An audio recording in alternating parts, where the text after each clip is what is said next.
সুপ্রিয় দর্শক, আসসালামু আলাইকুম। আপনাদের সবাইকে স্বাগত জানাচ্ছি এখনকার আলোচনায়। আপনাদের সঙ্গে আছি আমি সিরাজুল ইসলাম। দর্শক, ইরানের প্রেসিডেন্ট মাসুদ পেজেশকিয়ান যুদ্ধ বন্ধের পর সর্বপ্রথম রাশিয়া নয়, চীন নয়, সৌদি আরব নয়, সফরে গেলেন পাকিস্তানে। কিন্তু কেন? ইসলামাবাদকে বেছে নেওয়ার কী কারণ?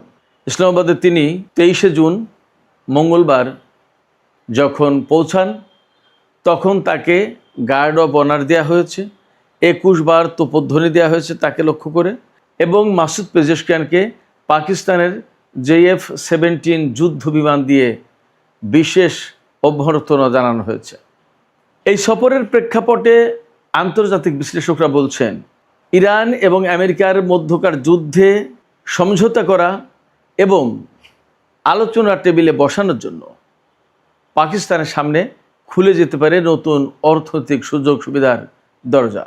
প্রশ্ন হচ্ছে, পাকিস্তান কি শুধুই কূটনৈতিক সম্মান পাবে, নাকি তার সামনে খুলে যাবে তেল গ্যাস বিনিয়োগ এবং বিলিয়ন ডলারের নতুন দরজা?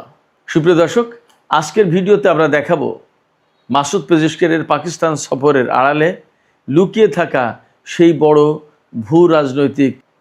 দর্শক, এই আলোচনায় আপনাদের সবাইকে স্বাগত। আলোচনাটি যদি ভালো লাগে তাহলে লাইক, কমেন্ট, শেয়ার করবেন এবং চ্যানেলটি সাবস্ক্রাইব করে সাথেই থাকবেন। দর্শক, চলুন মূল বিশ্লেষণে চলে যাই। আমরা দুপুরের ভিডিওতে বলেছিলাম, ইরানের প্রেসিডেন্ট মাসুদ পেজেশকিয়ান মঙ্গলবার পাকিস্তান সফরে যাচ্ছেন।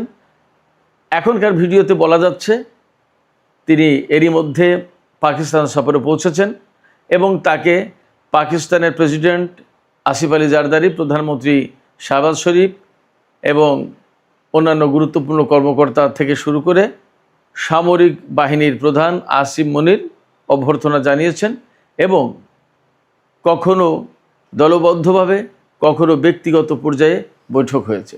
এর ভেতরে প্রেসিডেন্টের সাথে, প্রধানমন্ত্রীর সাথে তো বৈঠক হয়েছেই আলাদা আলাদা, সেনাপ্রধান ফিল্ড মার্শাল আসিম মনিরের সাথে পেজেশকিয়ানের আলাদা বৈঠক হয়েছে। এই বৈঠকের ভেতর দিয়ে দেখা যায় বা বোঝা যায় যে পাকিস্তানের সাথে শুধুমাত্র এই সফর কূটনৈতিক বা বাণিজ্যিক বা রাজনৈতিক সম্পর্ক গড়ার প্রত্যয় নয়। এই সফরের আড়ালে লুকিয়ে রয়েছে পাকিস্তানের সাথে ইরানের সামরিক এবং নিরাপত্তাগত সম্পর্ক। এখান থেকে অবধারিতভাবে ধরে নেওয়ার সুযোগ আছে, ইরান এবং পাকিস্তানের সম্পর্ক শুধু কূটনৈতিক সম্পর্ক নয়, এই সম্পর্ক সামরিক এবং প্রতিরক্ষা খাতের সম্পর্ক নতুন করে গড়ে উঠবে এবং সেই সম্পর্ক অন্যরকম উচ্চতায় চলে যাবে। ইরানের প্রেসিডেন্টের সফরের সময় কী কী ঘটেছে? বৈঠক তো হয়েছেই বললাম, তাকে অভ্যর্থনা দেওয়া হয়েছে এবং তাকে যে মর্যাদা দেওয়া হচ্ছে পাকিস্তানে, তাতে বোঝা যাচ্ছে যে ইরানের সাথে পাকিস্তানের যে বিশাল সীমান্ত, এই সীমান্ত দিয়ে দুই দেশের মধ্যে অপার সম্ভাবনাময় বাণিজ্য বাড়বে। সবচেয়ে বড় যে দিক, বাণিজ্য তো রইলই, সবচেয়ে বড় যে দিক সেটি হচ্ছে পাকিস্তান এবং ইরানের যে বিশাল সীমান্ত, এর ভিতরে বিশেষ করে বেলুচিস্তানের সীমান্ত দিয়ে, ইরানেও বেলুচিস্তান আছে, পাকিস্তানেও আছে, এই বেলুচিস্তানের সীমান্ত দিয়ে বিরাট রকমের বাণিজ্য হবে এবং যখনই বাণিজ্যিক কার্যক্রম বা প্রতিদিনের লেনদেন, প্রতিদিনের সামরিক বাহিনীর উপস্থিতি, প্রতিদিনের কর্মকর্তাদের উপস্থিতি, ব্যাপকভাবে চলাফেরা, তখনই ইরানের বেলুচিস্তানের ভেতরে ঢুকে পাকিস্তানের ভেতর থেকে কিছু উগ্রবাদী সন্ত্রাসী গোষ্ঠী যে সমস্ত নাশকতামূলক তৎপরতা চালাতো, এইগুলো এখন কমে যাবে অবধারিতভাবে বলা যায়। আরও যে কারণে বলা যাচ্ছে এই বিষয়টি, সেটি হচ্ছে এই যে এই যে পাকিস্তানের সাথে ইরানের সম্পর্ক এত এত করে বেড়ে যাচ্ছে বা বাড়বে, এটি শুধুমাত্র পাকিস্তানের সাথে সম্পর্ক বাড়বে না, এর সাথে কাতার, সৌদি আরবের সাথেও ইরানের সম্পর্ক বাড়বে। আর পাকিস্তানের সাথে সম্পর্ক তো আগে থেকেই ছিল, এটা নতুন মাত্রা পাবে।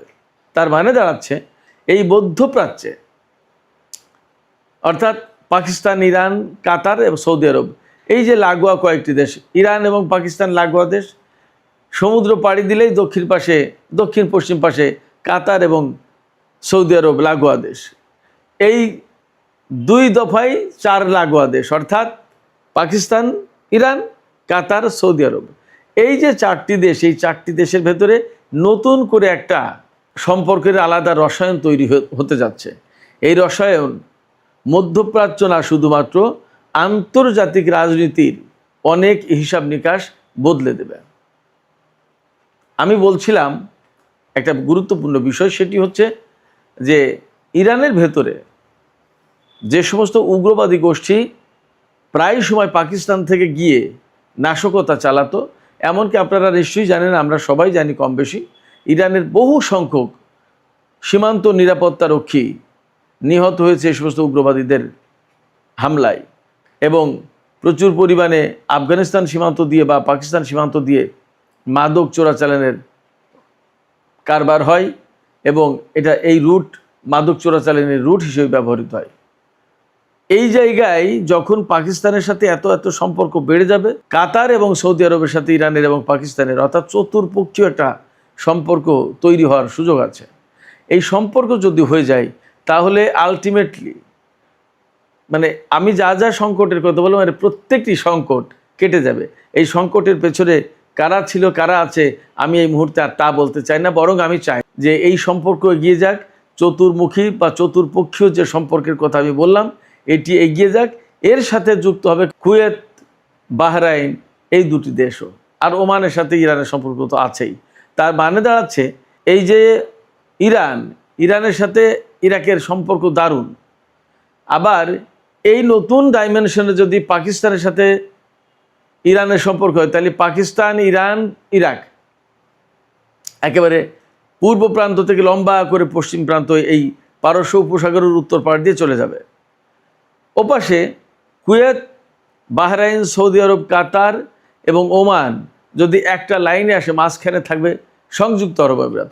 সংযুক্ত আরব আমিরাত ইসরায়েল, ভারত এবং আমেরিকার সাথে সম্পর্ক মেনটেন করার একটা চেষ্টা বা প্রবণতা এখনও আমরা দেখতে পাচ্ছি, কিন্তু আঞ্চলিক পরিস্থিতি বিবেচনায় যদি তারা শুভবুদ্ধির পরিচয় দেয় তাহলে তারাও এই মুক্তোর মালায় যুক্ত হয়ে যাবে। তাহলে একেবারে অবধারিতভাবে মধ্যপ্রাচ্যের এই যে পারস্য উপসাগরীয় এলাকা কয়েকটা দেশ, Pakistan, Iran, Iraq, Kuwait, Saudi আরব, বাহরাইন, কাতার, সংযুক্ত আরব আমিরাত এবং ওমান, যা ইতিহাসে কখনোই এত ভালো সম্পর্ক ছিল না, নতুন ডাইমেনশনের নতুন সমীকরণে সেই সম্পর্ক, সেই শান্তিপূর্ণ একটা সহ অবস্থান, শান্তিপূর্ণ এবং বন্ধুত্বপূর্ণ একটা সম্পর্ক নতুন করে সৃষ্টি হতে পারে, ইতিহাসে নতুন অধ্যায় রচিত হতে পারে। এই সম্ভাবনার দ্বার তৈরি করেছে পাকিস্তান। ইরান এবং আমেরিকার মধ্যকার যুদ্ধ বন্ধে কূটনৈতিক তৎপরতা এবং সুইজারল্যান্ডে এই বৈঠক আয়োজনের মধ্য দিয়ে। এই জন্য পাকিস্তানকে অনেক বেশি কাঠখড়ি পোড়াতে হয়েছে। আমেরিকা এবং ইরান সেই বিপ্লবের শুরু থেকে পর্যন্ত অসম্ভব রকমের সাপে নেউলের সম্পর্ক, দাকুমড়ের সম্পর্ক, অর্থাৎ আমেরিকার সাথে ইরানের কোনো সময় কখনো বিপ্লবের পরে সুখকর সম্পর্ক ছিল না। একইভাবে ইসরায়েলের, সেই ইসরায়েল এবং আমেরিকা যখন ইরানের বিরুদ্ধে একসাথে যুদ্ধ করছে এবং ইরান প্রাণপণ লড়াই করছে তাদের দুইজনকে মোকাবেলার জন্য এবং পাল্টা আক্রমণ করার জন্য, এবং 40 দিন যুদ্ধ টেনে নিয়ে গেছে, এবং ইসরায়েল আর আমেরিকাকে অনেকটা নড়বড়ে অবস্থানে ঠেলে দিয়েছে ইরান। ঠিক সেই সময় পাকিস্তানের পক্ষ থেকে এই যে কূটনৈতিক উদ্যোগ, এটি সত্যি সত্যি ইতিহাসের একটা অনন্য অধ্যায় রচনা করেছে, একটা অনন্য কীর্তিগাথা রচনা করেছে। এই অনন্য কীর্তিগাথার প্রেক্ষাপটে ইরানের কাছ থেকে তো পাকিস্তান সুবিধা পাবেই, এটা অবিশ্বাস করার আর কোনো কারণ নেই। একই সাথে আমেরিকা এবং কিছু কিছু পশ্চিমা দেশ থেকেও পাকিস্তান সুবিধা পাবে। অ্যাট দ্য সেম টাইম পারস্য উপসাগরীয় যে সমস্ত আরব দেশ, তাদের কাছ থেকেও আলাদা রকমের মর্যাদা এবং সম্মান এবং অর্থনৈতিক, রাজনৈতিক, কূটনৈতিক সব ধরনের সুবিধা পাবে পাকিস্তান। এই জায়গায় যদি আমরা এখন বলি যে পাকিস্তান প্রকৃতপক্ষে আন্তর্জাতিক অঙ্গনের বহু দেশের ভেতরে আর একদম এক্সক্লুসিভলি যদি বলি তাহলে পারস্য উপসাগরীয় যে দেশগুলো আছে তাদের কাছে অনেকটা মাথার মুকুট হয়ে দাঁড়িয়েছে এই মুহূর্তে পাকিস্তান। এটাকে হয়তো অনেকে বাড়াবাড়ি বা অতিরঞ্জিত মনে করতে পারেন। আমি তাদেরকে বিনয়ের সাথে বলবো, আমি একসময় যখন বলতাম যে ইরান সামরিক দিক দিয়ে আমেরিকা ইসরায়েল কাউকেই সে তোয়াক্কা করবে না, যুদ্ধ যদি শুরু হয় তাহলে ইরান প্রচণ্ডভাবে রুখে দাঁড়ানোর ক্ষমতা রাখে, এমনকি ইসরায়েল আর আমেরিকার প্রযুক্তির উপরেও প্রাধান্য বিস্তার করতে পারে। ইরানের বিমান শক্তির ব্যাপারে আমি যে সমস্ত কথা বলেছি সে সমস্ত কথা শুনে মানুষ অনেকে হেসেছে। এমন কথা বলেছে ইরানের বিমান শক্তি, ইরানের যে সমস্ত বিমান আছে তা তো ভাঙাড়ির দোকানে বিক্রি হবে না। সেই জায়গায় এখন নতুন কীর্তিগাথা তারা তৈরি করেছে, প্রতিষ্ঠা করেছে, সৃষ্টি করেছে, আমরা সবাই দেখেছি। এই জায়গা থেকে আমি বলছি যে পাকিস্তানের অবস্থান, এই যে পারস্য উপসাগরীয় যে দেশগুলো, শুধু আরব দেশ না, ইরান সবার কাছে এখন অনেক বেশি সম্মানের। পাকিস্তান এখন এদের অনেকের মাথার মুকুট হয়ে দাঁড়িয়েছে। একসময় আপনারাও হয়তো তাই দেখবেন, আমি ব্যক্তিগতভাবে এমনই বিশ্বাস করি। যা হোক, এখন পাকিস্তান যে এইরকম একটা অনন্য সুবিধাজনক অবস্থানে আছে এই মুহূর্তে আন্তর্জাতিক এবং আঞ্চলিক পর্যায়ে, এই সময় আসলে পাকিস্তানের কি করা উচিত এটা নিয়েও কিন্তু অনেকে পরামর্শ দিচ্ছেন, অনেকে অনেক কথা বলছেন। কে কি বলছেন বা কে কি কীরকম হওয়া উচিত, পাকিস্তান আসলে কি কি গ্রহণ করতে পারে, কি পাবে, কি নেবে, ইত্যাদি ইত্যাদি। আমি যদি বলি, ইরানের হাতে বিপুল পরিমাণে গ্যাস, তেল এবং তেলজাত পণ্য রয়েছে, সার রয়েছে, আরও অনেক কিছু আছে, খনিজ সম্পদ থেকে শুরু করে প্রচুর পরিমাণে টেকনোলজি, শিক্ষা, অনেক কিছু আছে। এই সমস্তর সাথে পাকিস্তানের একটা বিশেষ যোগসূত্র ঘটে যেতে পারে। ইরানের যে ইঞ্জিনিয়ারিং সিস্টেম লেখাপড়ার ক্ষেত্রে এবং মেডিকেল, এই জায়গায় যদি পাকিস্তান সরাসরি আর্থিক বেনিফিটের দিকে না তাকিয়ে দীর্ঘমেয়াদী সুবিধা নেওয়ার চেষ্টা করে, তাহলে তারা এই একাডেমিক চুক্তিগুলো করবে, শিক্ষাবৃত্তি চুক্তি করবে, তারপরে একাডেমিক বিনিময়, টেক্সটাইল ও আইটি খাতে বিশেষ বাজার ব্যবস্থা তৈরি করা, এছাড়া প্রযুক্তি হস্তান্তর এবং সবুজ বিনিয়োগ, এই সমস্ত খাতে বিশেষ সম্পর্ক গড়ে তোলা বা বিশেষ বিনিয়োগের চিন্তা করতে পারে, বিনিয়োগ প্রত্যাশা করতে পারে। এই মুহূর্তে পাকিস্তান যে অবস্থানে আমেরিকার কাছে এবং উপসাগরীয় অঞ্চলে, তাতে পাকিস্তান এই সমস্ত সুযোগ সুবিধা চাইলে দীর্ঘমেয়াদী সুযোগ সুবিধা কিন্তু এগুলো, এবং যা পাকিস্তানের জাতীয় উন্নয়নে বিশেষ ভূমিকা রাখবে, পাকিস্তানের পক্ষে এগুলো পাওয়া সম্ভব। সুইজারল্যান্ডে পাকিস্তানের সেনাপ্রধানকে মার্কিন vice president JD Vance my friend, আমার বন্ধু হিসেবে সম্বোধন করে কথা বলেছেন, এবং পাকিস্তানের প্রধানমন্ত্রী, পাকিস্তানের স্বরাষ্ট্রমন্ত্রী, পাকিস্তানের পররাষ্ট্রমন্ত্রী, পাকিস্তানের সেনাপ্রধান, এত গুরুত্বপূর্ণ ব্যক্তি এই সুইজারল্যান্ডের বৈঠকে ছিলেন। তার মানে পাকিস্তান কত গুরুত্ব দিয়েছে, এবং পাকিস্তানের কাদেরকে আমেরিকা বিশেষ করে বা কাতার, সৌদি আরব তারা ওই বৈঠকে প্রত্যাশা করেছে, এর ভেতর দিয়ে কিন্তু বোঝা যায়। তার মানে এই মুহূর্তে পাকিস্তানকে কতটা বেশি গুরুত্ব দিচ্ছে সবাই জানে। অনেকে বলছে 2001 সালের 9/11 যে ঘটনা, আমেরিকার নিউ ইয়র্কে টুইন টাওয়ারে বিশ্ব বাণিজ্য কেন্দ্রে হামলা, পেন্টাগনের উপর হামলা, ইত্যাদি ইত্যাদি, তারপরে আফগানিস্তানে তালেবান বিরোধী অভিযান, এবং সেই অভিযানে পাকিস্তান কিন্তু খুব কাছের দেশ হিসেবে আমেরিকার পাশে ছিল। এই মুহূর্তে ঠিক একইভাবে পাকিস্তান আমেরিকার খুব কাছে পাশে। পার্থক্যটা হচ্ছে সেই সময় একটা যুদ্ধ পরিস্থিতির ভেতরে, আর এখন ঠিক তার উল্টো শান্তি পরিস্থিতির ভেতরে। এখন পাকিস্তান শান্তি প্রতিষ্ঠায় যে ভূমিকা রাখলো, তার মূল্য, তার অবদান 2001 সালের মূল্য অবদানের চেয়ে অনেক বেশি। সেক্ষেত্রে পাকিস্তান এই সুযোগ সুবিধা কাজে লাগিয়ে বিশ্ব অঙ্গনে নিজের অর্থনীতি, নিজের কূটনীতি, নিজের রাজনীতি, নিজের স্থিতিশীলতা আরও অনেক বাড়াতে পারে। তবে পাকিস্তানের যত বিশেষজ্ঞ, অর্থনৈতিক বিশেষজ্ঞ, রাজনৈতিক, কূটনৈতিক, সামরিক বিশেষজ্ঞ সবাই একই কথা বলছে, এই মুহূর্তে স্বল্পমেয়াদী কোনো লাভের দিকে না তাকিয়ে, স্বল্পমেয়াদী ঋণ বা বিনিয়োগের দিকে না তাকিয়ে দীর্ঘমেয়াদী লাভালাভের দিকে তাকানো উচিত, এবং সেইভাবেই পাকিস্তানকে পরিকল্পনা প্রণয়ন করা উচিত। একটা কথা বলি, 2001 সালে যখন পাকিস্তান আফগানিস্তান অভিযানের ক্ষেত্রে মার্কিন বাহিনীকে সহযোগিতা করেছে পাশে থেকে, তখনকার চেয়ে এখন আরও একটা গুরুত্বপূর্ণ পার্থক্য আছে। এই পার্থক্যটা হচ্ছে একেবারে প্রতিবেশী ইরানের সাথে শান্তি প্রতিষ্ঠার ক্ষেত্রে ভূমিকা রেখেছে।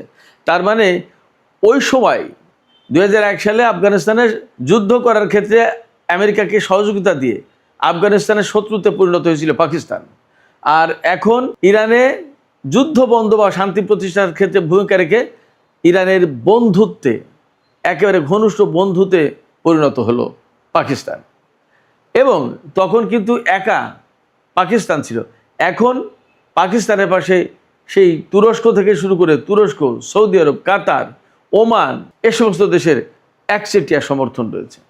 সেক্ষেত্রে আঞ্চলিক এবং আন্তর্জাতিক ক্ষেত্রে পাকিস্তানের এই যে অবদান, এই অবদানকে বিশেষভাবে মূল্যায়ন করা হচ্ছে এবং এর প্রেক্ষাপটে অবধারিতভাবে আঞ্চলিক এবং আন্তর্জাতিক অনেক কিছু পাকিস্তানের জন্য বদলে যাচ্ছে।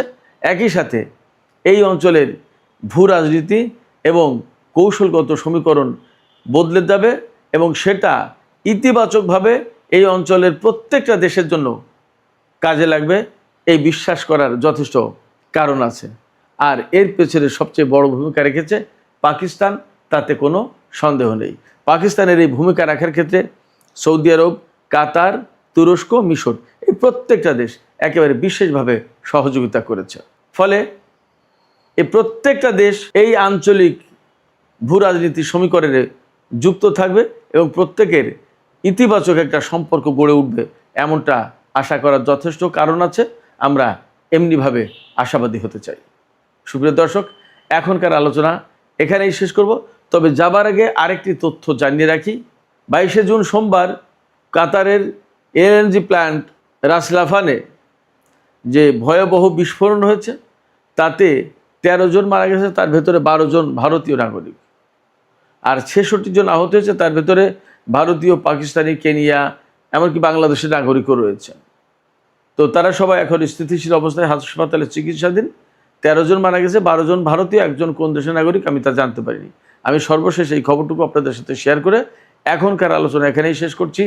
যাবার আগে আপনাদের কাছে প্রশ্ন রাখতে চাই, পাকিস্তান যে অনন্য ভূমিকা রেখেছে এই যুদ্ধ অবসানের ক্ষেত্রে, সেক্ষেত্রে আঞ্চলিক রাজনীতিতে তার প্রভাব অনেক বেড়ে যাবে বলে মনে করা হচ্ছে। এই প্রভাব বেড়ে যাওয়ার প্রেক্ষাপটে আঞ্চলিক সহমর্মিতা, আঞ্চলিক পর্যায়ে এই যে রাষ্ট্রগুলোর আন্তঃসম্পর্ক এবং বন্ধুত্বপূর্ণ সম্পর্ক, সেটা কতটা দৃঢ় বা জোরদার হতে পারে, আপনাদের কি মনে হয়? আপনাদের মতামত কমেন্টে জানাতে পারেন।